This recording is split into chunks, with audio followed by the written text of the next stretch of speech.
Good evening, everybody, and welcome to Creatrix channel, my dear friends. We are live with another session on power system. और बच्चों आज क्या करने वाले हैं? Today we are going to discuss the overhead insulators. The overhead insulator मेरे बच्चों. तो ओवरहेड इंसुलेटर में हम बात करने वाले हैं कि जो ट्रांसमिशन लाइन में टावर के साथ इंसुलेशन लगा होता है वो किस टाइप का इंसुलेशन होता है, कैसे वो काम करता है, क्या उसके अंदर वोल्टेजेस होते हैं, ये सारी चीजें आज हम डिस्कस करेंगे इस सेशन के अंदर। तो मेरे बच्चों सबसे पहले वीडियो को लाइक कर दो यार एक बार, और सबसे पहले एक बार शेयर जरूर कर दो। इससे पहले लेक्चर स्टार्ट हो लाइक और शेयर जरूर ठोक देना, क्योंकि यार शेयर करोगे ज्यादा से ज्यादा बच्चों तक हमारी आवाज पहुंचेगी और हम लोग ज्यादा से ज्यादा स्टूडेंट्स को बेनिफिट कर पाएंगे। तो ऐसा करने के लिए बच्चों आपका शेयर करना, लाइक करना बहुत जरूरी है, बहुत ज्यादा जरूरी है। ठीक है, चलो फिर so let's get started. So before we move ahead, let me introduce myself. My name is Ankit Goyal. I got AIR1 twice in GATE in 2014 and 18. I was awarded the President of India Gold Medal in the year 2013 when I graduated from IIT Indore. Till date, I have trained more than 1 lakh students in the online and the offline classes. And my dear friends, I am presently working as a director at an academy for GATE department. But मेरे बच्चों ये सब जो credential है ना, ये सब देखने में अच्छा लगता है, अपनी जगह सब बढ़िया है, बट और ज्यादा मजा किस चीज में है? जब मेरे बच्चों आप लोग रैंक लेकर के आओ। जब आप लोग रैंक लेकर के आओगे ना, it will be a clear indicator of my knowledge, of my hard work. तो मेरी सारी मेहनत झलकेगी आप लोगों की रैंक में, है ना। तो आज तक मैंने लाइफ में एज अ स्टूडेंट जो मेहनत की है that has taken me this far. लेकिन बेटा इसके आगे अगर मुझे जाना है तो मुझे आप लोगों से रैंक्स की जरूरत है, आप लोगों से रिजल्ट्स की जरूरत है। तो जब मिलके मेहनत करेंगे, कि मैं भी मेहनत करूंगा, आप भी मेहनत करोगे, तो वो एम हम लोग अचीव कर पाएंगे, वो एम हम लोग बेटा अचीव कर पाएंगे। लेकिन उसके लिए कलेक्टिव एफर्ट लगेगा, कोलैबोरेटिव एफर्ट लगेगा, जहां आप और हम मिलके मेहनत करें। अब देखो मेरे भाई, मेरे टाइम पे मेरे पास ऐसा कोई टीचर नहीं था जो मेरे साथ लग के मेहनत करना चाहता हो, लेकिन आप लोगों के लिए मैं अवेलेबल हूं और मेरी पूरी टीम आप लोगों के लिए स्टैंड करती है। तो बेटा जब इतना बढ़िया चीज आपको दिया जा रहा है ना, तो आप लोग भी कदम पीछे मत खींचना, आगे बढ़ते जाना और बेहतरीन रैंक लेकर के आना। अब देखो यार, इसके अलावा अगर आपको मेरी क्लासेस पसंद आती हैं तो आप इस URL पे जा सकते हो। कल से मैं एक नई सीरीज स्टार्ट कर रहा हूं स्पेशल क्लासेस में, जहां मैं मिक्स क्वेश्चन करवाने वाला हूं आपको डेली, कोर सब्जेक्ट्स के, यानी machine, power system, power electronics, ये 3 सब्जेक्ट्स के मैं आपको मिक्स क्वेश्चन कराऊंगा फ्राइडे, सैटरडे और संडे। इस हफ्ते 3 दिन क्लास लूंगा, फ्राइडे, सैटरडे, संडे, और आपको मिक्स क्वेश्चन कराऊंगा इसके।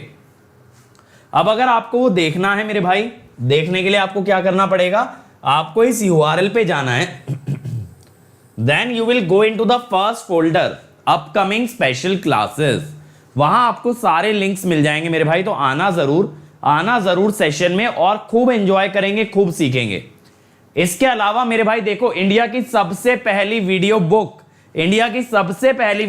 bit.ly/GATELive, ये वीडियो बुक के अंदर बेटा आपको क्या मिलेगा? आपको इस चैनल के सारे lecture PDF arrange subject by subject, chapter by chapter, बेहतरीन वे में आपको अरेंज मिलेंगे। और इससे बढ़िया चीज बेटा आपके लिए नहीं हो सकती, क्योंकि ये आपके लिए ग्रंथ है, ये आपका एनसाइक्लोपीडिया, ये आपका विकिपीडिया है। इसको अगर फॉलो करते जाओगे तो लाइफ में आगे बढ़ते जाओगे और रैंक लाने के चांसेस उतने ही ज्यादा हो जाते हैं मेरे भाई।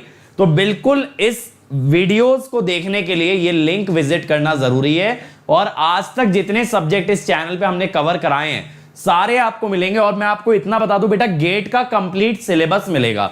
आज तक सब लोग डरते थे कि बच्चों को फ्री में दे देंगे तो बच्चे एडमिशन लेना छोड़ देंगे। बेटा हम नहीं डरते, हमें चाहिए कि बच्चा सक्सेसफुल हो, भले ही वो अनअकैडमी आके हो, भले ही वो यूट्यूब आके हो। और दूसरी बात मैं आपको बता दूं, वी ट्रस्ट आवर प्रोडक्ट। हमें ये पता है कि Unacademy is a much better platform than YouTube. तो हम ये जानते हैं, जो बच्चा अफोर्ड कर सकता है, जो बच्चा और अच्छी तैयारी करना चाहेगा, वो बिल्कुल अनअकैडमी आएगा। हमें घबराने की जरूरत नहीं है। लेकिन जिन लोगों का पूरा दम सिर्फ YouTube पे होता है ना, मतलब कि जितना आता है उतना YouTube पे दे दिया, उसके आगे वो लोग कुछ कर ही नहीं सकते।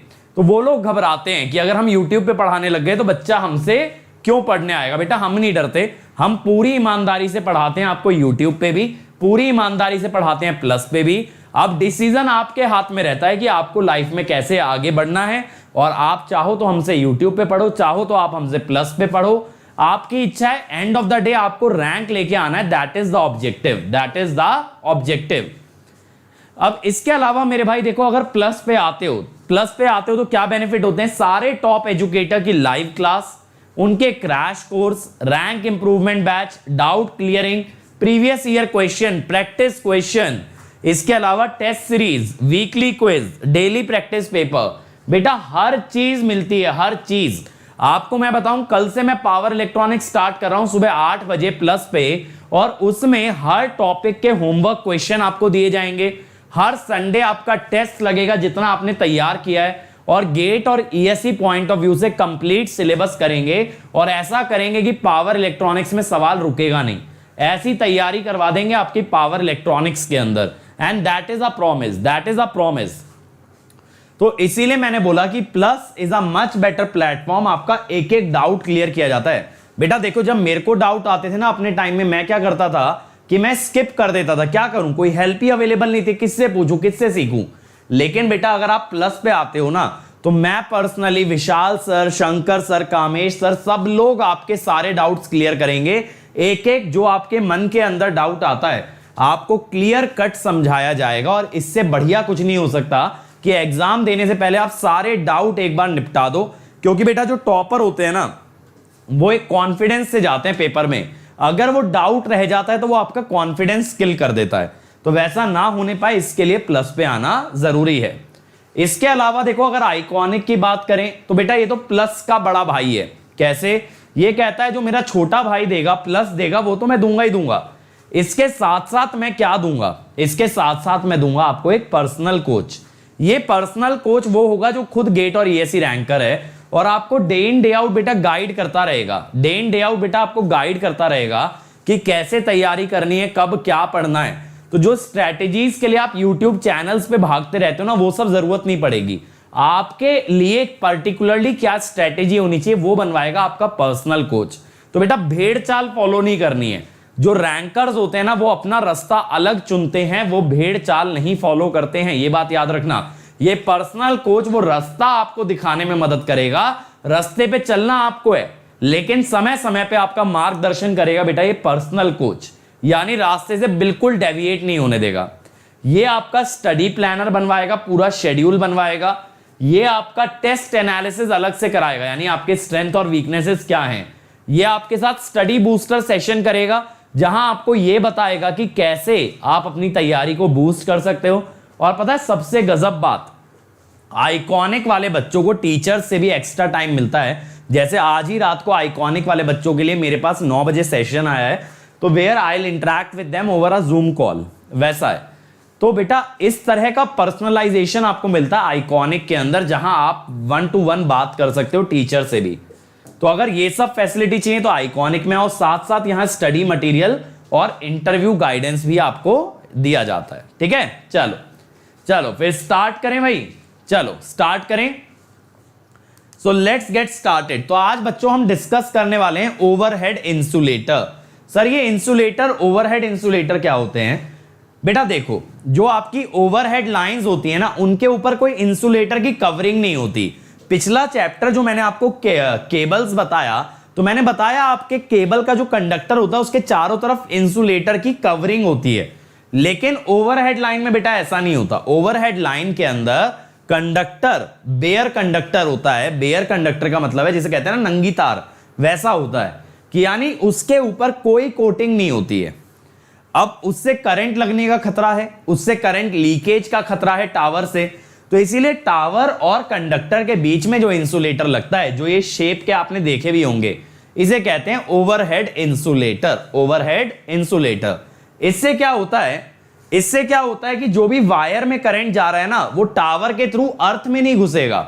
वरना ज्यादातर चांस क्या होते हैं ना बेटा कि कुछ भी करंट फ्लो कर रहा है वो टावर से होते हुए अर्थ में घुस जाता है, वो कंडक्टर में आगे नहीं जा पाता है। तो वैसा ना हो इसके लिए आप कंडक्टर और टावर के बीच में लगाते हो ओवरहेड इंसुलेटर। तो these insulator avoid leakage of current into the earth. अब insulators are mounted on tower cross arm, to provide clearance between metal work and the tower. ठीक है, तो बेटा क्या फर्क है, मतलब ये क्या कहना चाह रहा है, ये कहना चाह रहा है जो वायर है और जो टावर है उसके बीच में कितना डिस्टेंस रहेगा ये आपका इंसुलेटर डिसाइड करेगा।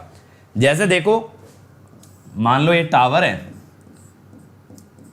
ये इंसुलेटर है आपका, तो देखो ये कंडक्टर और टावर के बीच में कितना गैप है ये कौन बता रहा है, दैट इज द इंसुलेटर,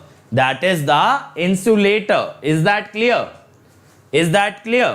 ठीक है, तो ये दो काम कर रहा है, पहले तो ये अवॉइड कर रहा है कोई भी लीकेज करंट, और दूसरा ये क्या काम कर रहा है, it is providing clearance between the tower and the conductor. ठीक है, अब प्रॉपर्टीज क्या होती हैं, देखो इंसुलेटर की प्रॉपर्टीज बेटा आप पहले ही देख चुके हो, यूजी केबल में। यहां हाई रेजिस्टेंस होना चाहिए, हाई डाइलेक्ट्रिक स्ट्रेंथ होनी चाहिए, नॉन हाइग्रोस्कोपिक का क्या मतलब मैंने बताया था, जो मॉइस्चर को कभी एब्जॉर्ब ना करे। ठीक है, जो मॉइस्चर को कभी एब्जॉर्ब ना करे दैट इज नॉन हाइग्रोस्कोपिक, ताकि बेटा इसकी डाइलेक्ट्रिक स्ट्रेंथ बनी रहे, ताकि इसका इंसुलेशन बना रहे।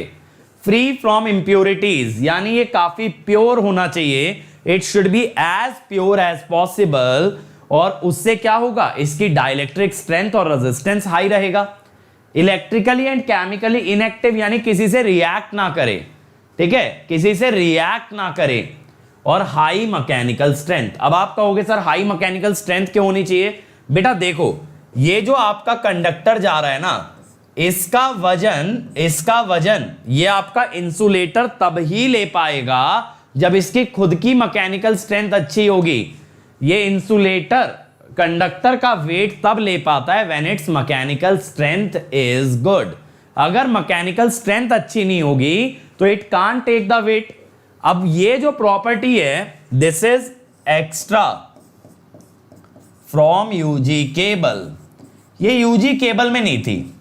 क्यों? क्योंकि यूजी केबल में इंसुलेटर को कंडक्टर का वजन नहीं लेना था। ठीक है, इंसुलेटर को कंडक्टर का वजन नहीं लेना था, तो वहां मैकेनिकल स्ट्रेंथ मैटर नहीं करती। ठीक है, अब इसके एग्जांपल्स क्या हैं बेटा, पोर्सिलेन, टफेंड ग्लास, इपॉक्सी रेजिन और मैग्नीशियम सिलिकेट। ये आपको मटेरियल याद रखने पड़ेंगे जो आपके स्टेट लेवल एंट्रेंसेस होते हैं उसमें काम आ जाता है। ठीक है, उसके अंदर ये सब चीजें पूछ ली जाती हैं कि कौन से मटेरियल आपके यूज होते हैं when you are talking about the insulators. ऐसे ही मैंने आपको यूजी केबल में भी बताया था, पॉलीविनाइल क्लोराइड, XLPE, ये सब चीजें मैंने आपको बता दी थी। तो आपको मटेरियल यूजी केबल में भी याद होना चाहिए और ओवरहेड इंसुलेटर के अंदर भी बेटा याद होना चाहिए। ठीक है, समझ आया? प्रॉपर्टीज ऑफ इंसुलेटर सारे यूजी केबल वाले हैं बेटा। एक एक्स्ट्रा आ जाता है हाई मैकेनिकल स्ट्रेंथ, क्योंकि इसको वजन लेना होता है कंडक्टर का। तो जल्दी से मुझे बता दो मेरे बच्चों, आपको समझ आया कि नहीं? जल्दी से सब लोग कंफर्म करें चैट और कमेंट बॉक्स में, आर दीज प्रॉपर्टीज क्लियर और नॉट। एक एक प्रॉपर्टी का रीजन समझ आया? और मैंने यूजी केबल में और भी चीजें बताई थी, जैसे हाई थर्मल कंडक्टिविटी, ठीक है, इसके अलावा लो परमिटिविटी, ये चीजें भी बताई थी। चलो, बहुत बढ़िया। ठीक है, चलो अब पिन टाइप इंसुलेटर देखो, पहला तरह का इंसुलेटर होता है पिन टाइप इंसुलेटर। अब इसे पिन टाइप क्यों कहते हैं बेटा, देखो ये इस पिन पे टिका होता है, ये पतली सी एक पिन पे टिका होता है टावर की क्रॉस आर्म पे, ऐसे टावर की क्रॉस आर्म रहती है उस पे टिका रहता है, तो इसीलिए इसको बोलते हैं पिन टाइप इंसुलेटर। ये one of the earliest design है। ठीक है, ये one of the earliest design है, यानी कि सबसे पहले बने इंसुलेटर्स में से एक है पिन टाइप इंसुलेटर। ये आपका 33 kV तक चल सकता है। यानी बेटा 33 केवी के ऊपर ये जो डिजाइन है ये काम नहीं करता। आप कहोगे सर क्यों काम नहीं करता? क्योंकि बेटा ये डिजाइन 33 केवी के ऊपर इतना बड़ा हो जाता है कि ये पिन पे टिकेगा ही नहीं। ये पिन पे बेटा टिकेगा ही नहीं। अगर ये पिन पे नहीं टिकेगा तो आपका इंसुलेटर कंडक्टर का वजन नहीं ले पाएगा। तो above 33 KV this becomes very very large. तो मैं यहां लिख भी देता हूं, above 33 KV insulator is bulky. ठीक है, इंसुलेटर इज बल्की। ठीक है भाई, ठीक है। चलो, अब it is mounted on a pin which is secured on the cross arm of the tower. ये बेटा एक पिन पे टिका होता है। मैंने आपको पहले ही बता दिया इसका नाम पिन टाइप क्यों है, because it is standing on a very very simple very very thin pin. ठीक है, थिन पिन मतलब ऐसे मत सोचना सर राइमिंग कर रहे हैं, बेटा राइमिंग नहीं कर रहा हूं। थिन पिन मतलब एक पतली सी पिन। अब इसके अंदर क्या होता है कि जो कंडक्टर है, देखो कंडक्टर ना यहां से पास हो रहा है, दिख रहा है, ये कंडक्टर जा रहा है, ये कंडक्टर, इसके अंदर ना एक ग्रूव बना होता है। ये ना ग्रूव बना होता है। ग्रूव क्या होता है? एक छेद होता है, एक छेद बना होता है जिसमें कंडक्टर अटक जाता है, फिर भी ये हिले ना। देखो इसके लिए आप ये ध्यान दो, यहां से टाई किया हुआ है ना, दिख रहा है, सेम मटेरियल की वायर से बांधा हुआ है। यानी अगर ये ट्रांसमिशन लाइन कॉपर की होती तो कॉपर से बांधते, बट प्रैक्टिकली होती किसकी है? एल्यूमिनियम की। तो ये एल्यूमिनियम वायर से ना लपेट के बांध दिया गया है ताकि भैया हवा आए कि तूफान आए, हम ये नहीं चाहते इसमें से ये निकल जाए। वरना ये सोचो ना, हवा चलेगी, जो छेद में से आपने कंडक्टर पास करा रखा है वो उड़ गया उसमें से, लो भैया हो गया अलग, और आए दिन ऐसा होगा। तो बेटा ऐसा नहीं होना चाहिए, इसके लिए इसको बांध के रखना पड़ेगा। ठीक है, बांध के रखना पड़ेगा। अब देखो हमारे सेशन में कुछ बच्चों के माँ बाप ने उन्हें बांध के नहीं रखा, तो देख रहे हो ना कैसे खुले सांड की तरह कमेंट कर रहे हैं। बट बेटा कंडक्टर ऐसा ना करे, उसके लिए उसे बांधना बड़ा जरूरी है। चलो, अब इसके अंदर देखो ये जो टॉप शेल है बेटा ये वाइडेस्ट होता है, और नीचे वाला शेल अगर देखोगे तो ये नैरो होता है। इन्हें शेल बोलते हैं। जैसे एक एक छतरी को ना एक एक शेल बोलोगे, छतरी को एक एक शेल बोलोगे। ठीक है, तो बेटा ये जो ऊपर वाला है ये वाइडेस्ट है, नीचे वाला नैरोएस्ट है। और यहां हो क्या रहा है, जो वाइडेस्ट वाला है वो नैरो को बचा रहा है, किससे? धूप से, पानी से, बर्फ से, रेत से, यानी हर चीज से इसकी सुरक्षा करता है, हर चीज से, कि इसे कष्ट ना हो, नीचे वाले को कष्ट ना हो। बेटा जैसे कि आपके पेरेंट्स आपकी केयर करते हैं, सेम वे में बेटा ये ऊपर वाला डिस्क नीचे वाले शेल की केयर कर रहा है। ठीक है, केयर कर रहा है, उसे नुकसान नहीं होने दे रहा। ठीक है, और बढ़िया गुड फॉर्म में केयर किया जा रहा है। अब देखो इसके अंदर ऐसा क्यों कर रहा है, क्योंकि कभी भी स्नो हो गया, रेन हो गया, डस्ट हो गया, ये चीजें जब जमा होती हैं इंसुलेटर पे तो बेटा उसकी डाइलेक्ट्रिक स्ट्रेंथ कम हो जाती है। अब तीनों की कम हो जाए तो ज्यादा घातक है। तो क्या करता है, ऊपर वाला कहता है भैया मेरे ऊपर जमा होने दो, मैं बर्बाद हो गया, मेरे को चलेगा, नीचे वाले को कुछ ना होने पाए। समझ गए? अगर बेटा तीनों पे रेत, स्नो या फिर पानी जमा हो गया तो तीनों इंसुलेटर बाईपास हो जाएंगे, तीनों इंसुलेटर से करंट जाने लगेगा। तो ऊपर वाले ने क्या बोला, ये कष्ट सहने को मैं तैयार हूं, बट बाकी के दोनों को हार्म नहीं आनी चाहिए, इसीलिए वो नैरो होता है नीचे वाला और ऊपर वाला वाइड होता है। अब इसके अलावा हमने क्या बोला है, देखो beyond 33 KV pin type insulator become bulky and uneconomical. ठीक है, तो ये जब पॉइंट लिखा हुआ है तो यहां से हटा देते हैं, एक काम करते हैं, है ना, ये क्यों लिखना फिर हमें। चलो ठीक है भाई, समझ गए पिन टाइप इंसुलेटर, समझ गए। चलो सस्पेंशन टाइप इंसुलेटर, सस्पेंड करने का मतलब होता है, सस्पेंड ऐसे नहीं कि अकाउंट सस्पेंड कर दिया, वो अलग चीज है। सस्पेंड माने लटकाना, लटकाना। अब जैसे आप लोग मुझे लटका देते हो कभी कभी कि सर ऐसा करवा दो, हम लोगों को ये पढ़ना है, फिर मैं पढ़ाता हूं, फिर आते भी नहीं है बच्चे, तो वैसा वाला लटकाना। तो यहां पे टावर ने ना कंडक्टर को लटका रखा है, कंडक्टर को लटका रखा है। अब आप कहोगे सर ये रावण की मूंछ क्यों लगी है यहां, है ना, ये बच्चों को लग रहा होगा रावण की मूंछ क्यों लगी है। बेटा इसे बोलते हैं आर्किंग हॉर्न, आर्किंग हॉर्न। तो हम क्या चाहते हैं ना, जो आर्क बनती है, आर्क क्या होती है आपको पता है? आर्क क्या होती है? Ionised medium. Ionised medium, ionised medium को बेटा आर्क बोलते हैं। तो हम ये चाहते हैं वो आर्क जो है ना, वो आर्क जो है ना यहां से ना चली जाए।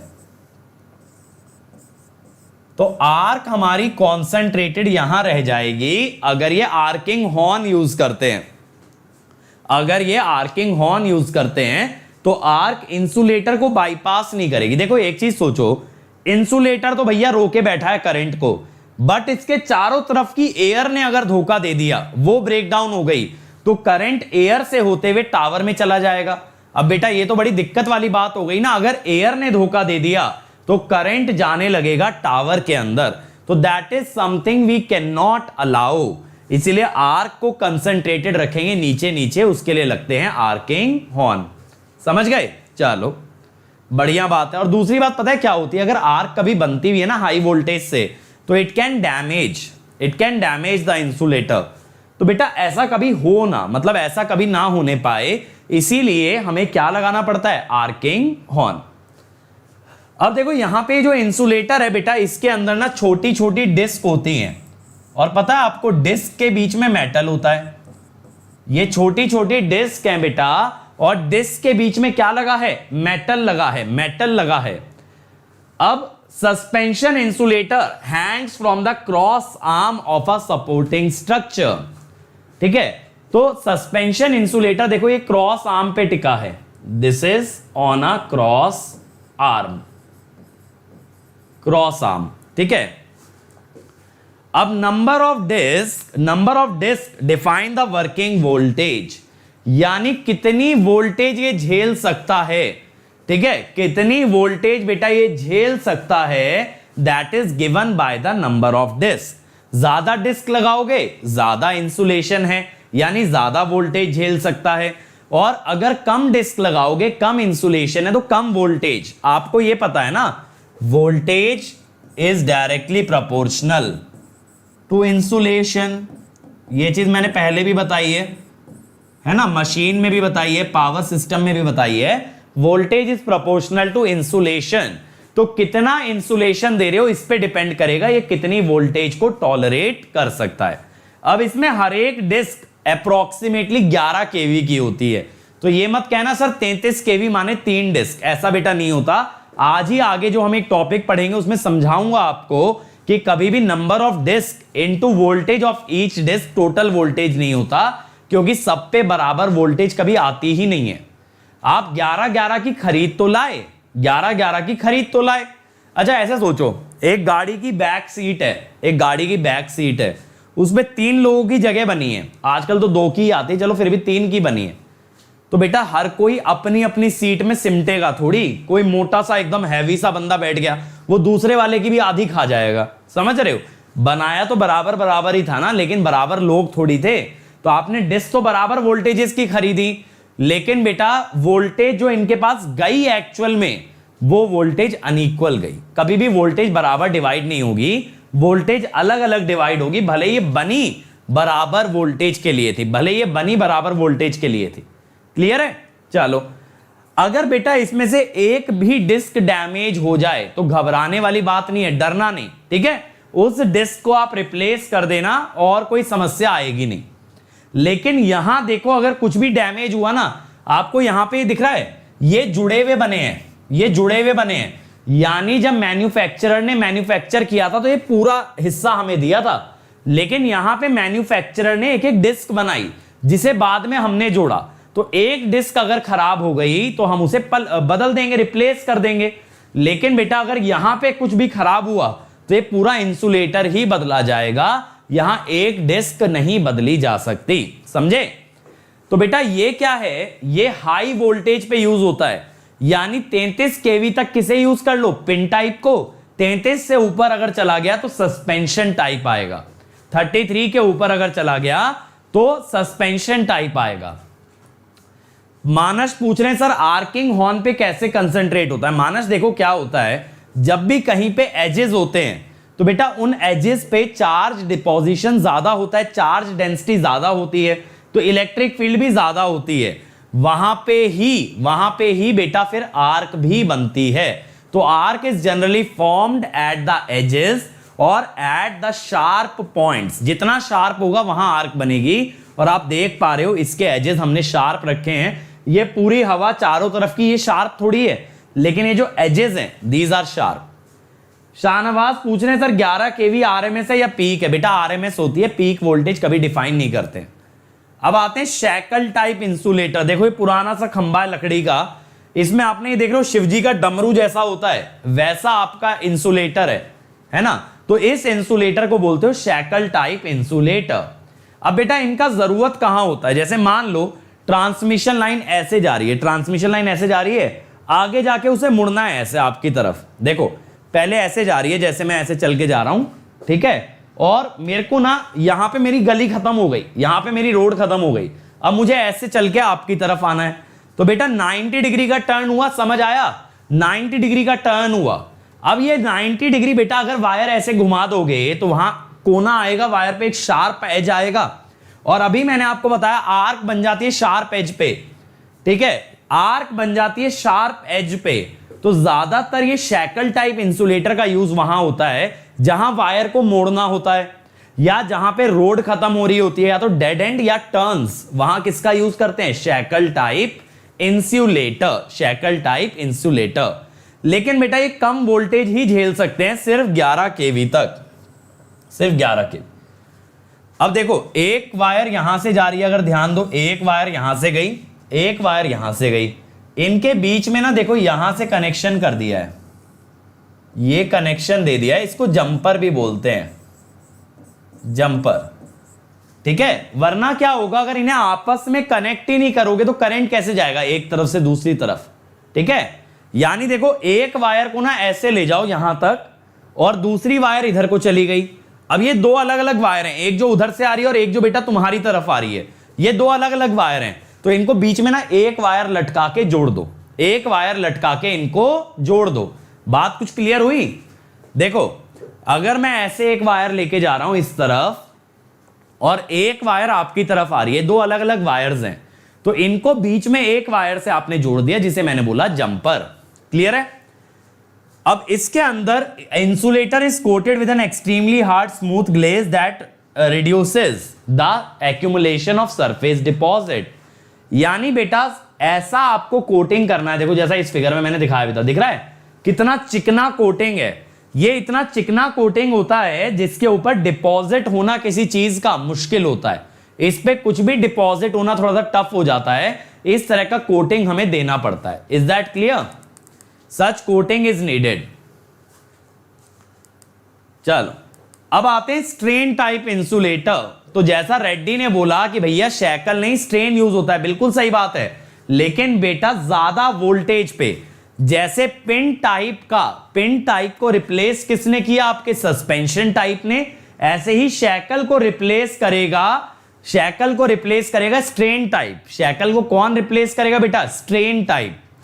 तो स्ट्रेन टाइप क्या है? सस्पेंशन जैसा ही है, बट डिस्क वर्टिकली लटकने की जगह बेटा हॉरिजॉन्टली गई है, तो उसे क्या बोलते हो? स्ट्रेन टाइप, उसे बोलते हो स्ट्रेन टाइप, ठीक है। गजेंद्र कह रहे हैं कि पिन टाइप भी तो यूज कर सकते हैं 11 केवी से नीचे। बेटा पिन टाइप ना वायर को मोड़ने के काम में नहीं आता, ठीक है, पिन टाइप वायर को मोड़ने के काम में नहीं आता, क्योंकि देखो यहां वायर ना आपने इसके बीचों बीच बांधी हुई है ऐसे। पिन टाइप में कैसे जाती है? ऊपर से जाती है, तो वो तो यहां पे नहीं हो रहा, तो यहां पे शैकल यूज होता है। शैकल को हाई वोल्टेजेस पे रिप्लेस करता है स्ट्रेन टाइप। पिन को रिप्लेस किया सस्पेंशन ने और शैकल को रिप्लेस किया स्ट्रेन ने, ठीक है। तो यहां पे सस्पेंशन इंसुलेटर्स हैं but they are connected horizontally, और आप यहां पे ये कह सकते हो voltage must be greater than 11 KV. High voltage पे यूज होता है, ठीक है। इसका भी पर्पस सेम है, वही डेड एंड, शार्प टर्न सब सेम है। तो यहां पे हमने लिखा है ना कि इट इज अ रिप्लेसमेंट, मैं लिख भी देता हूं, replacement of shackle insulator eight high voltage.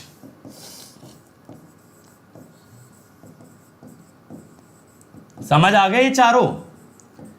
और आपको एक याद है, मैंने एक स्टे टाइप इंसुलेटर भी बताया था, STAY, ठीक है।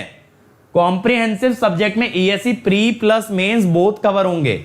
बिल्कुल शुभम, कोई भी कॉम्प्रिहेंसिव कोर्स मैं लूंगा, भले यूट्यूब पे भले ही अनअकैडमी पे, तो that will be targeted for both get and ESE, don't worry. तो बेटा एक चीज देखो, मैंने आपको क्या बताया था, एक स्टे टाइप इंसुलेटर भी बताया था बंडल्ड कंडक्टर में। जैसे बंडल्ड कंडक्टर में 4 वायर जा रही थी, तो मैंने बोला था उन चारों वायर को अपनी ही लोकेशन पे रोके रखने का काम कौन करता है? कौन करता है बेटा? वो करता है बीच में एक चौकोर सा जो स्ट्रक्चर था, that is stay type insulator, वो भी होता है, बट मेनली इन चारों के बारे में हम बात करते हैं। अब बात यह आती है, सर सस्पेंशन में भी डिस्क लगी और स्ट्रेन में भी डिस्क लगी, कितनी डिस्क लगती हैं? तो बेटा ये टेबल मैंने बनाया है, ये आपके स्टेट एंट्रेंसेस के लिए काम आएगा, ठीक है। ये कुछ प्रैक्टिकल डेटा है कि how many disc are required for each range of voltage. तो ये बच्चों मैंने आपके लिए डेटा कलेक्ट किया है, तो ये डेटा आप एक बार रीड करके जाना। इसको मैं गो थ्रू नहीं कर रहा हूं, सिर्फ नंबर्स हैं, 5 डिस्क, 6 डिस्क, 9, 10, 13, 15, 14 से 16, 20 से 25, 23 से 26, 35 और 36, ठीक है। चलो अब आते हैं फ्लैश ओवर और पंक्चर वोल्टेज। फ्लैश ओवर और बेटा पंक्चर वोल्टेज क्या होता है ना, इंसुलेटर में जब बहुत हाई वोल्टेज आ जाए, कभी भी ऐसा सोचो मेरे भाई, बिजली गिर गई तार पे, अगर बिजली गिर गई तार पे तो वोल्टेज एकदम भयानक हाई हो जाएगी। अब ये हाई वोल्टेज अगर इंसुलेटर के बेटा चारों तरफ की एयर, अगर ये हाई वोल्टेज इंसुलेटर के चारों तरफ की एयर आयनाइज कर दे, तो इस टाइप से एक आर्क बन जाती है, इस टाइप से बेटा एक आर्क बन जाती है आपकी, और ये आर्क क्या कहलाती है? Flash over, insulator flash over, ठीक है। तो इंसुलेटर फ्लैश ओवर का क्या मतलब होता है? At high voltage there is an arc formation that bypasses the insulator. Insulator तो बाईपास हो गया ना, क्यों? क्योंकि अब करंट जो इंसुलेटर रोक रहा था वो एयर के थ्रू जाने लगेगा। इंसुलेटर तो नहीं अलाउ कर रहा था, वो कह रहा था मैं नहीं जाने दूंगा, बट बाजू वाली जो एयर थी बेटा उसने घूस खा के अलाउ कर दिया। समझ रहे हो ना? जैसे एक आपने देखा होगा ना मूवीज के अंदर, ये डिस्को वगैरह के बाहर बड़े बड़े बाउंसर खड़े रहते हैं, एकदम हेल्दी काले काले एकदम मूंछों वाले लोग खड़े रहते हैं, कि उन्हें देख के आदमी का कॉन्फिडेंस खत्म हो जाए। अब उन्होंने घुसने से मना कर दिया क्लब में, लेकिन बेटा आप पीछे से गए, किसी आदमी से बैक डोर से एंट्री ले लिया आपने, तो वही काम हुआ। करंट को इंसुलेटर ने तो रोक लिया, लेकिन ये करंट बेटा आपका हवा में से पास हो गया, हवा इसे नहीं रोक पाई, तो उसे कहते हैं इंसुलेटर फ्लैश ओवर। क्या कहते हैं? Insulator flash over. लेकिन बेटा अगर इंसुलेटर भी ना रोक पाए, और ज्यादा वोल्टेज आ गई, और ज्यादा हाई वोल्टेज आ गई, तो इंसुलेटर भी फेल हो जाएगा, उसे कहते हैं इंसुलेटर पंक्चर। तब आपका करंट कहां से जाने लगता है? इंसुलेटर में से। तब कहां से जाने लगता है? इंसुलेटर में से। तो फ्लैश ओवर में ये कहोगे एयर का डाइलेक्ट्रिक ब्रेकडाउन हुआ, और पंक्चर में ये बोलोगे इंसुलेटर का डाइलेक्ट्रिक ब्रेकडाउन हुआ, ठीक है। फ्लैश ओवर में बाजू वाली एयर का डाइलेक्ट्रिक ब्रेकडाउन हुआ, और बेटा पंक्चर में खुद इंसुलेटर का ब्रेकडाउन हुआ। एग्जाम्पल जबरदस्त लग रहे हैं? चलो मजा आना चाहिए टॉपिक में मेरे भाई। देखो ये जो बेसिक चीजों की नॉलेज है ना, ये तो आपको एग्जाम में ऐसे लेके जानी है कि सोते जगते भी आप बता पाओ, तब मजा आता है मेरे भाई, कि जब आपकी नॉलेज इतनी सॉलिड हो ना, बात करने वाला बंदा आपसे 10 मिनट में ये समझ जाए कि यार बंदा बहुत जेन्युइन है, नॉलेज इसकी काफी है, समझ रहे हो ना, वो इंपैक्ट जाना चाहिए। तो मैं आपको ये जो एनालॉजी देता रहता हूं, this is just so that कि आपके माइंड में सब कॉन्सेप्ट रिटेन रहें। तो कॉन्सेप्ट रिटेन कराने के लिए मैं 2 टेक्निक का यूज करता हूं, खुलेआम बोल रहा हूं, जो कॉपी कर सकता है कर ले, कोई दिक्कत वाली बात नहीं है, बच्चों का ही भला होगा अगर कोई कॉपी भी करेगा।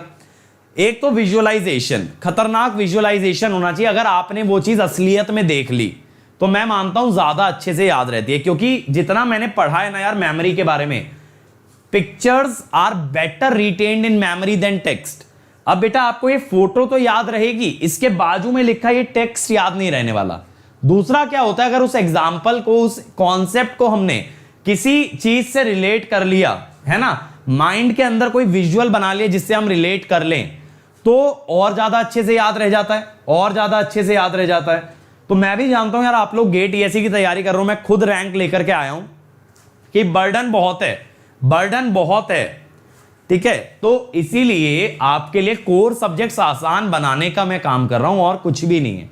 कि जो कोर सब्जेक्ट्स का जो आपका एक खौफ है ना, जो एक डर है, ठीक है, आपका जो एक खौफ और एक डर है ना बेटा, वो निकाल देंगे, वो बिल्कुल खत्म कर देंगे आपके दिमाग से, ठीक है। चलो, मौमिता कह रही है पंक्चर के बाद इंसुलेटर खराब हो जाता है। बेटा ये साइकिल का टायर थोड़ी है जो कि पंक्चर जुड़वा लोगे।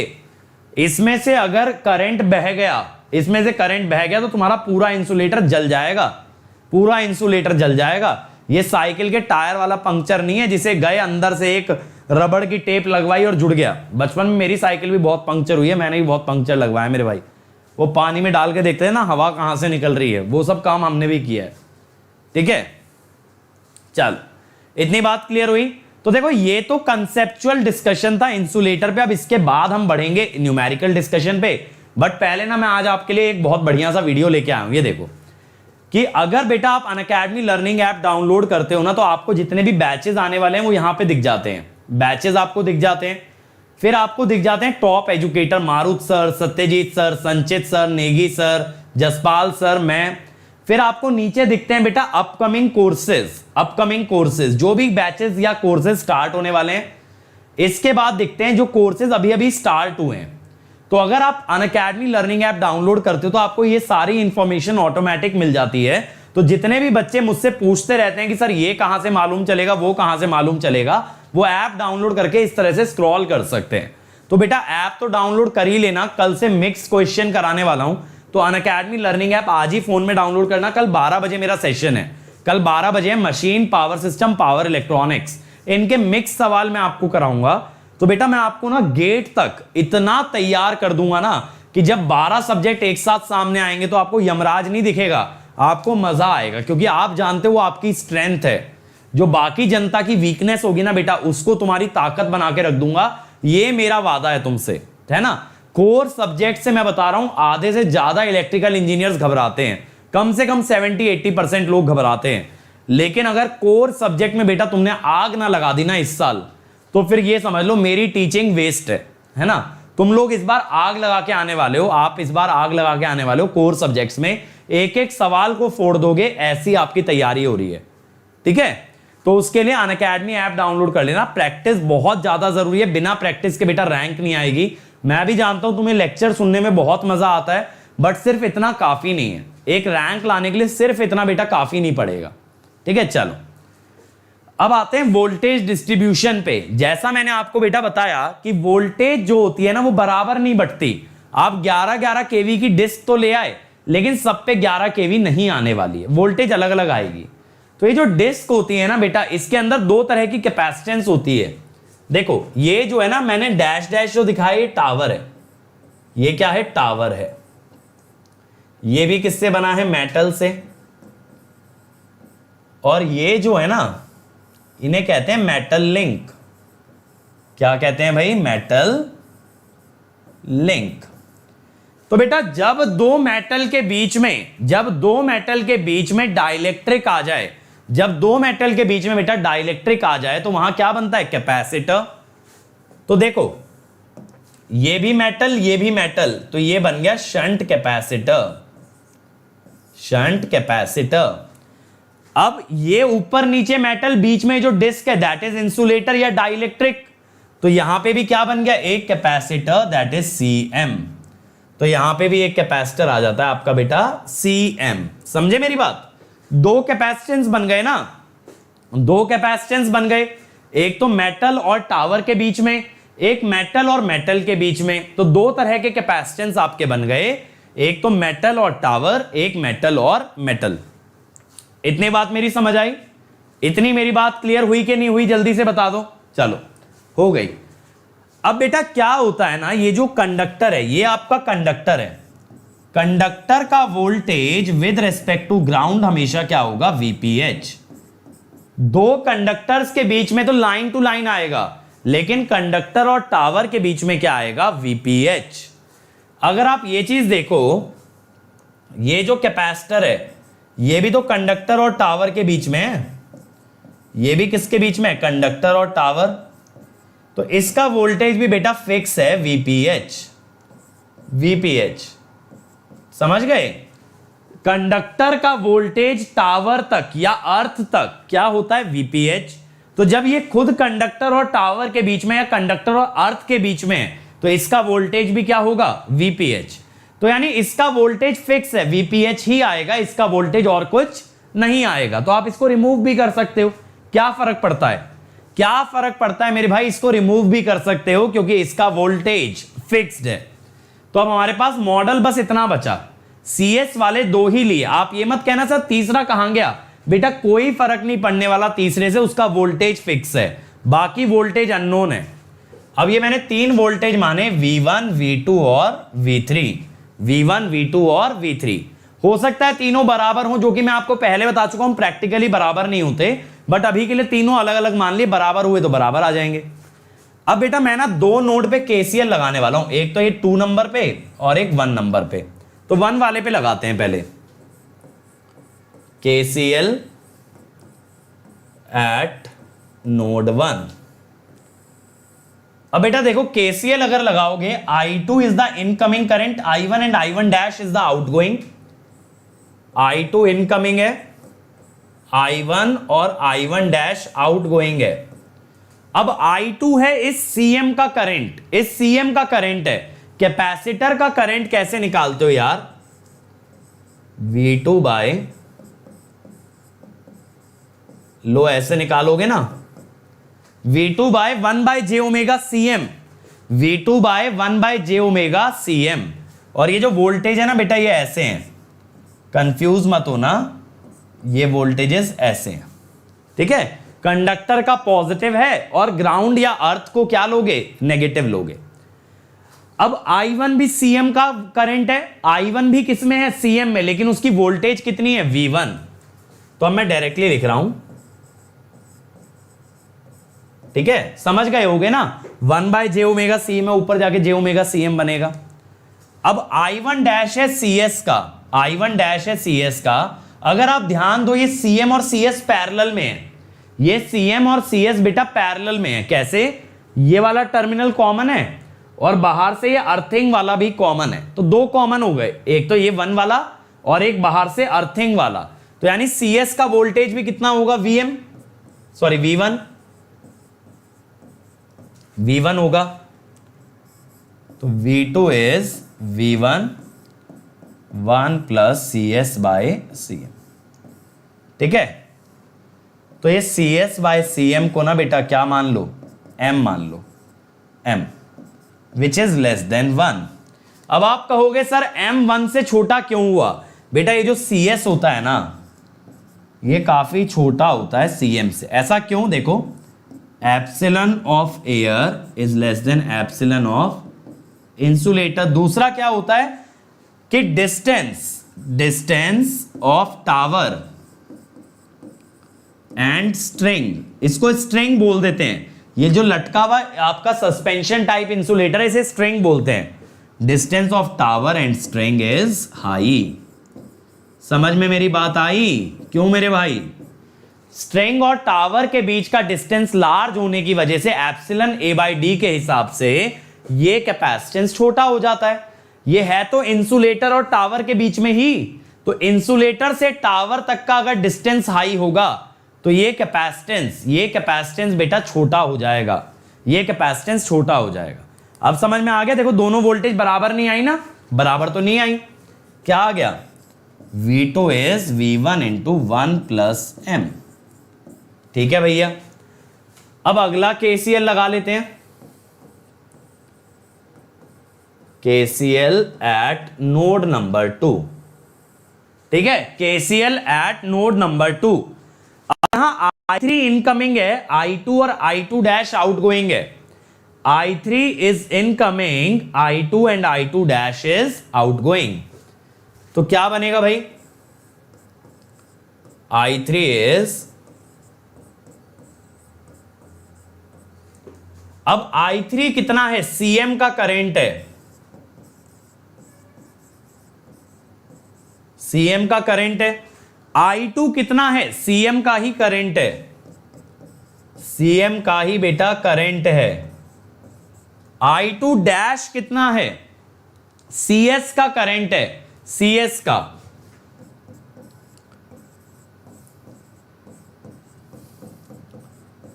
ठीक है, अब आप कहोगे सर ये V1 प्लस V2 क्यों लिखा?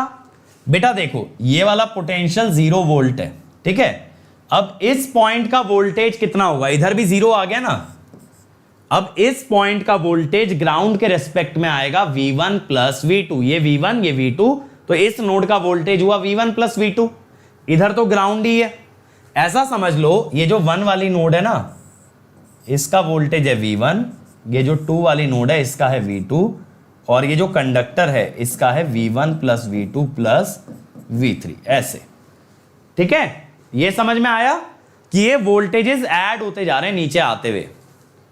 अब यार यहां से क्या करोगे, V3 is V2 plus CS by CM V1 plus V2।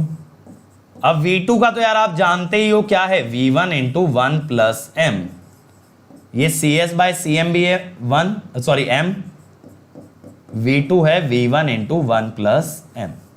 मैंने बेसिकली किया क्या है ना, V2 को लिख दिया है V1 इंटू 1 प्लस M, और फिर V1 ले लिया है कॉमन। अब बेटा यहां से क्या होगा, ये आ गया V1 1 plus 3M plus M square. अब समझ गए, वोल्टेज तो यूनिफॉर्म नहीं आ रही ना मेरे भाई, वोल्टेज तीनों अलग अलग आ रही हैं। अब तीसरा इक्वेशन ये होता है कि कंडक्टर का जो वोल्टेज है that is V1 plus V2 plus V3, और ये होगा VPH। तो बेसिकली देखो यार क्या करोगे, ये ना फॉर्मूले आपको याद रखने हैं कि V2 कितना आता है, V2 कितना आता है V1 1 प्लस M, V3 कितना आता है V1 1 plus 3M plus M square. ठीक है, तो यहां से V1 आ जाएगा, यहां से V1 आ जाएगा, then you can calculate V2 and V3। अच्छा एक सिंपल सा एग्जांपल लेना यार, मान लो अगर आपका M है 0.1, मान लो M है 0.1, तो V2 कितना था देखना, V1 इंटू 1 प्लस M, और V3 कितना था मेरे भाई, देखो 1 plus 3M plus M square. ठीक है, अब यहां पे आया 0.3 और यहां आया 0.01, तो 1.31, 1.31। तो बेटा सबसे ज्यादा वोल्टेज किसके अक्रॉस आया, सबसे ज्यादा वोल्टेज किसके अक्रॉस आया, थर्ड वाले के, यानी the insulator closest to the conductor. अच्छा एक चीज याद करना, कल मैंने आपको यह नहीं बताया था यूजी केबल के अंदर कि maximum electric field occurs near the conductor, ऐसे यहां maximum voltage occurs near the conductor. मैंने आपको बताया था ना maximum electric field occurs at the conductor surface, ऐसे यहां पे maximum voltage occurs across the insulator nearest to conductor. Maximum voltage appears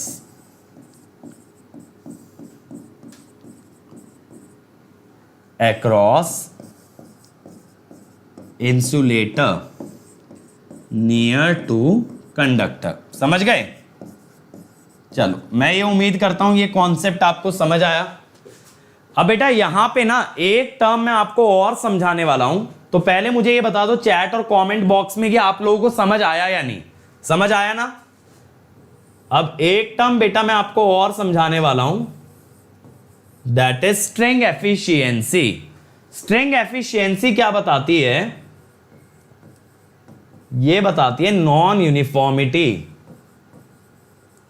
of voltage. ठीक है, तो अगर नॉन यूनिफॉर्मिटी हाई होती है ना तो ये एफिशिएंसी बहुत कम हो जाती है। नॉन यूनिफॉर्मिटी अगर हाई होती है तो ये एफिशिएंसी बहुत कम होती है। अब ये कैसे निकालते हैं, देखो तीनों वोल्टेजेस ऐड कर लें,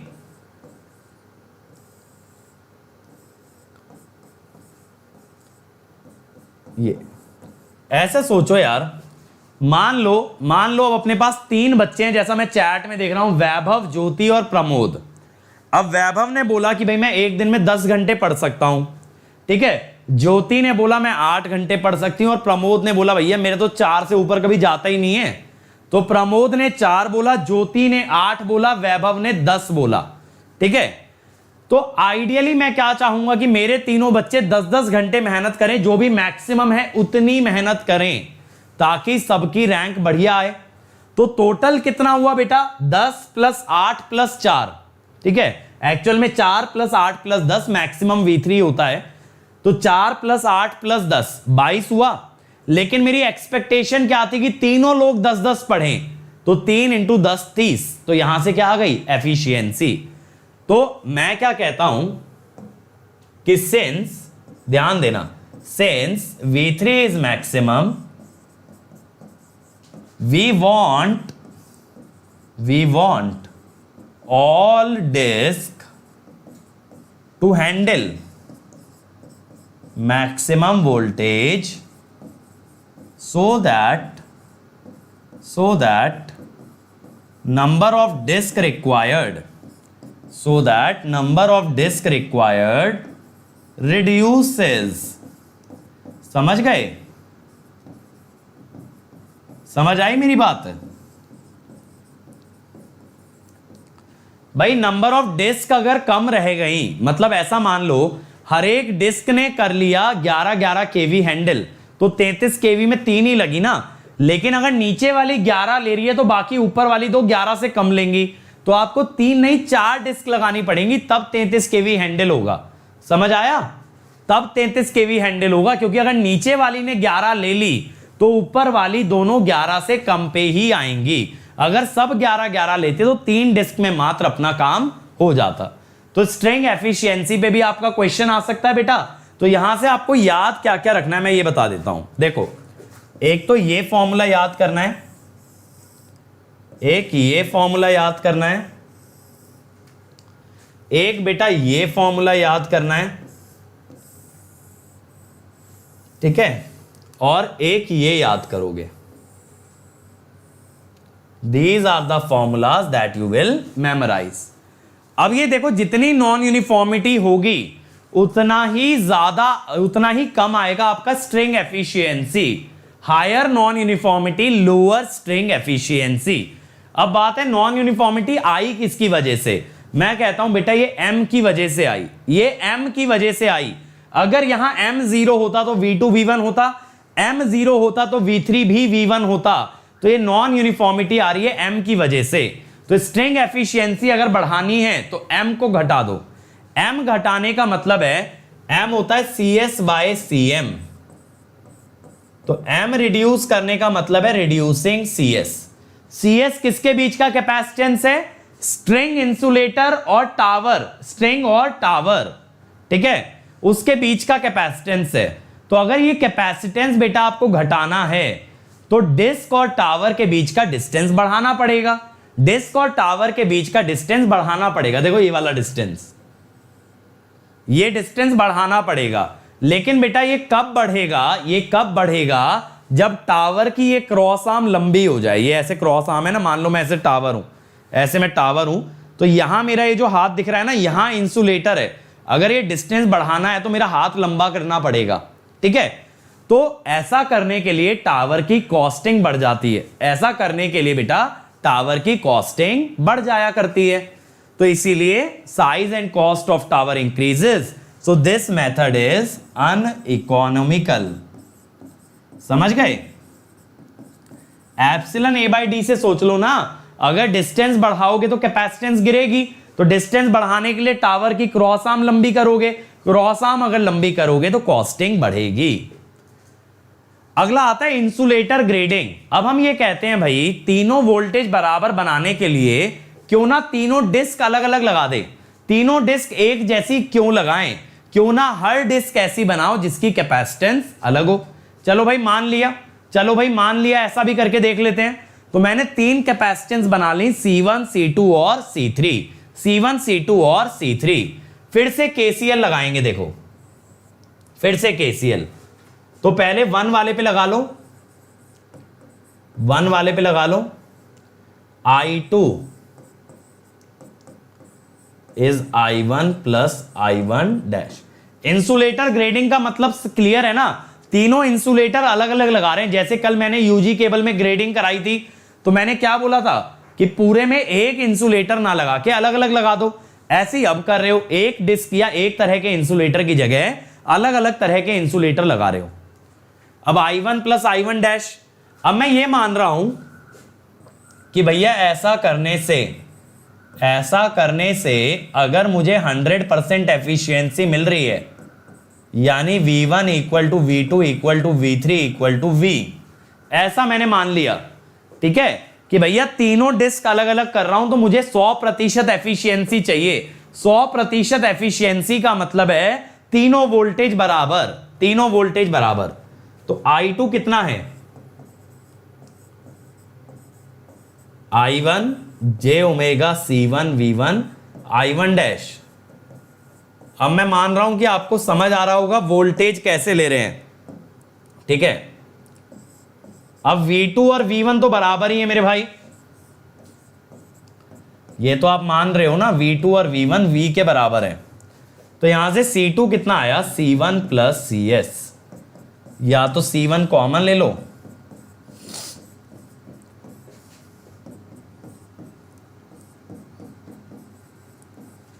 वेयर ये जो M है ये कितना हो गया, CS बाय C1।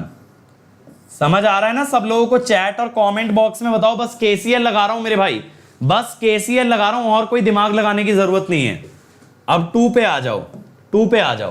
तो I3 इनकमिंग है और बेटा I2 और I2 डैश आउटगोइंग है। I3 कितना करंट होगा, j omega C3 V3, I2 तो है ही बेटा j ओमेगा C2 V2, और I2 डैश इसके अक्रॉस वोल्टेज आती है V1 प्लस V2। अब आप जानते हो बेटा V1 V2 और V3 तीनों V हैं, V1 V2 और V3 V हैं, तो V1 प्लस V2 हो गया 2V, यहां पे V, यहां पे V और यहां पे 2V। तो बेटा यहां से निकल के आया C3 C2 plus 2CS। C2 खुद है C1 प्लस CS, तो C1 1 plus 3 CS by C1। CS by C1 तो M है ना,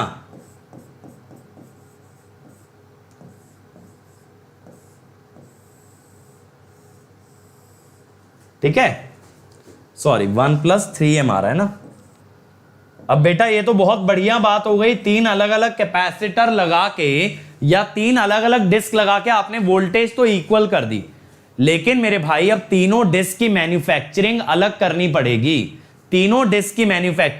करनी पड़ेगी, क्योंकि सबका कैपेसिटेंस अलग है।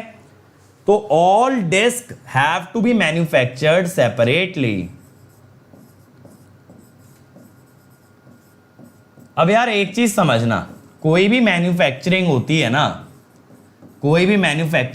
है तो it is a batch process. ऐसे समझो,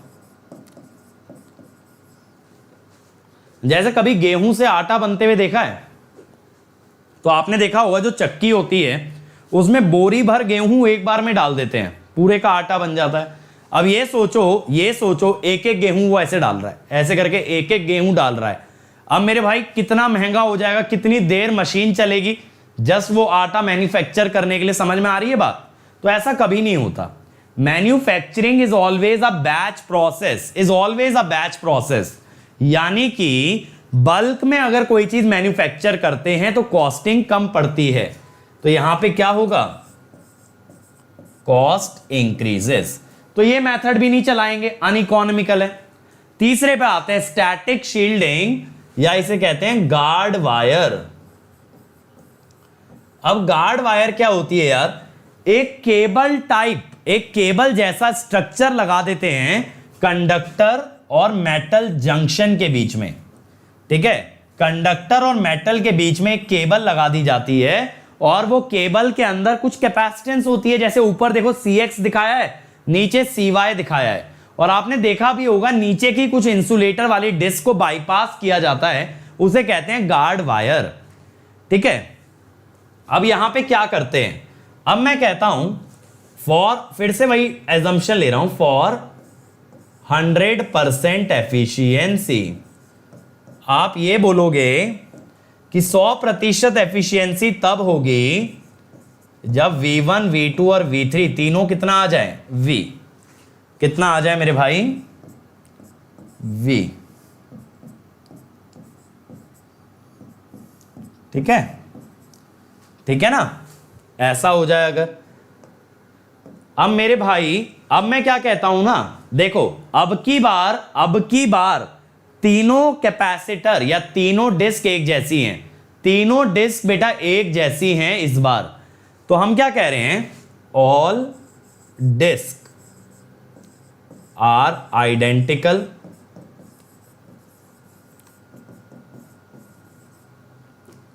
तो सबका CM सेम है।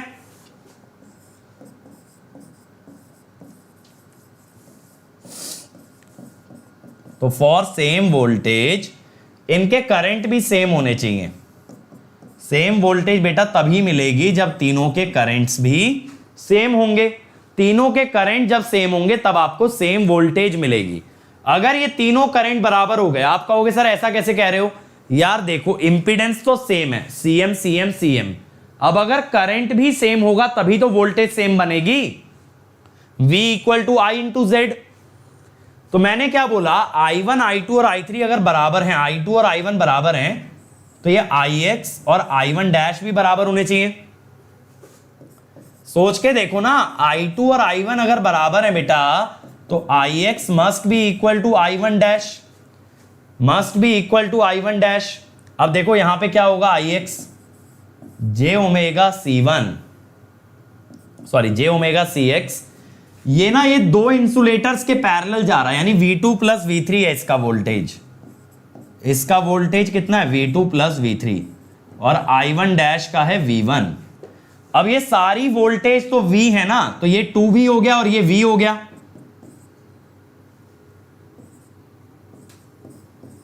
तो ये CS/2 आया, ये आया बेटा CS/2। ऐसे नीचे वाले पे अगर लगाओगे, अगर ये कंडीशन लगाओगे कि I2 = I3, तो बेटा आपका IY बनेगा I2 डैश। अब IY देखो, ये CY CM के पैरेलल है ना, तो इसके अक्रॉस V3 है, और I2 डैश इसमें है, इसके अक्रॉस है V1 + V2, तो ये 2V हो गया, ये V हो गया।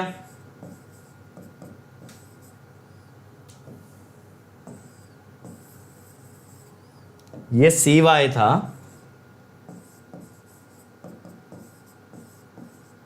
ऐसे आ गया।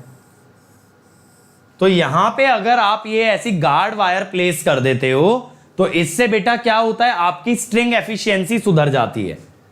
तो देखो हम लोग क्या कहते हैं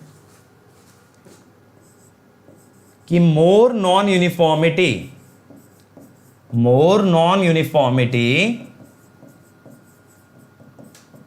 एग्जिस्ट अक्रॉस बॉटम यूनिट।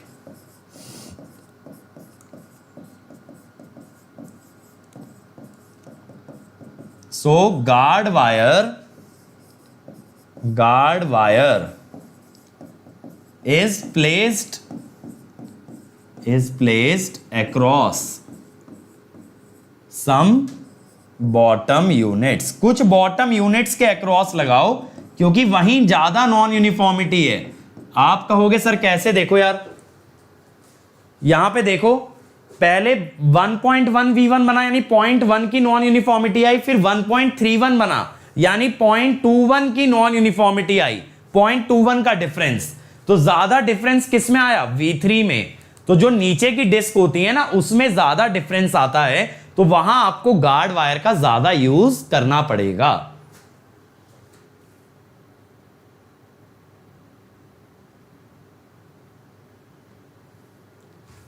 ठीक है,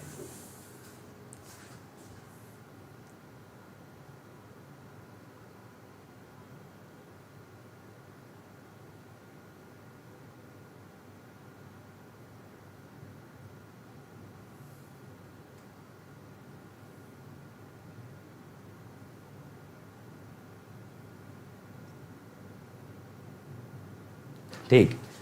मुझे लग रहा है कि मेरा जो है ना इंटरनेट डिस्कनेक्ट हो गया था, मेरा अकाउंट लॉग आउट हो गया था। ठीक है, चलो।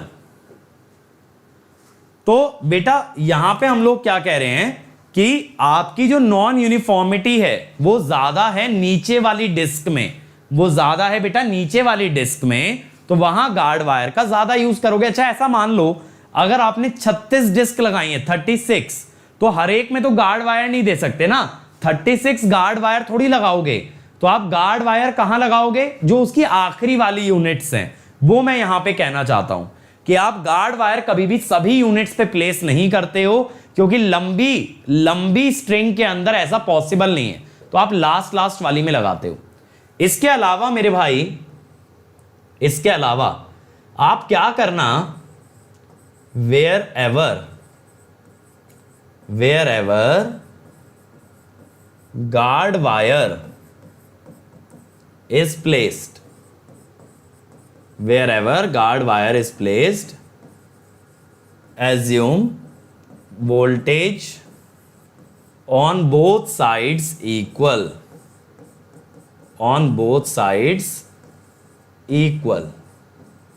ठीक है, दोनों तरफ उसके वोल्टेज बेटा इक्वल मान लेना जब आपने कहीं गार्ड वायर लगाया है। जैसे देखो अगर गार्ड वायर ये 1 वाली नोड पे लगा है तो ऊपर और नीचे दोनों जगह आप वोल्टेज सेम मान लो। तो गार्ड वायर जिस नोड पे लगे उस नोड से ऊपर का वोल्टेज और उस नोड से नीचे का वोल्टेज बराबर माना जाएगा, इक्वल वोल्टेज ऑन अबव और बिलो। क्लियर हुई ये बात? बराबर मानोगे, ये बात क्लियर है सबको? ठीक है, चल तो इतना याद रखना मेरे भाई, मैंने आपको बता दिया V2 equal to V1 into 1 plus M, V3 equal to 1 plus 3M plus M square, है ना। और अगर कहीं गार्ड वायर आ जाए तो उसके ऊपर और नीचे वोल्टेज बराबर मान लेना। इससे ज्यादा कॉन्सेप्ट इस चैप्टर में नहीं लगते सवाल बनाने के लिए, ठीक है। चलो अब आ जाते हैं भाई अपने आखिरी पड़ाव पे, that is the quiz time. तो are you guys ready my dear friends, are you guys ready? Quiz के लिए सब लोग रेडी हैं या नहीं? और बेटा आज एक और सेशन होने वाला है 8:30 बजे। आज हमने एक क्वेश्चन पोस्ट किया था कम्युनिटी पे, उसे डिस्कस करेंगे और देखेंगे आज के विनर्स कौन है, who are the winners today, that we will see. ठीक है, चल तो first question, timer is running. Strain type insulators are more efficient than suspension type insulator. Strain type insulators are more efficient than suspension type insulator. जल्दी बताओ क्या ऐसा है? Strain की स्ट्रिंग एफिशिएंसी ज्यादा होती है सस्पेंशन से, क्या यह बात सच है?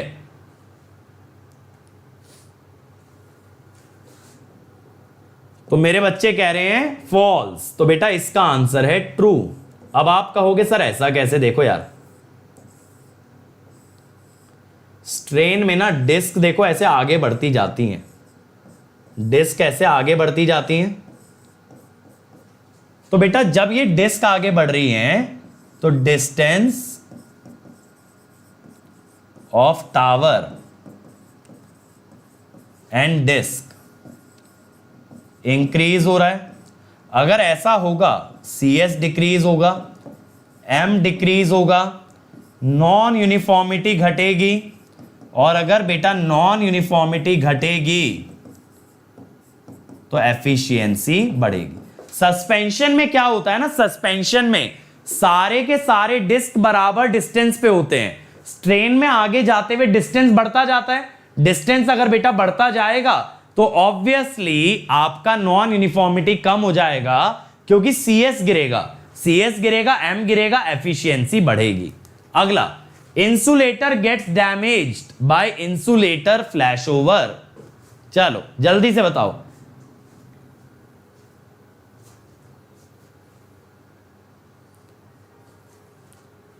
ये क्या कह रहे हो? Wrong wrong. अच्छा पीछे चल रहे हो क्या? हो सकता है कुछ बच्चे पीछे चल रहे हैं।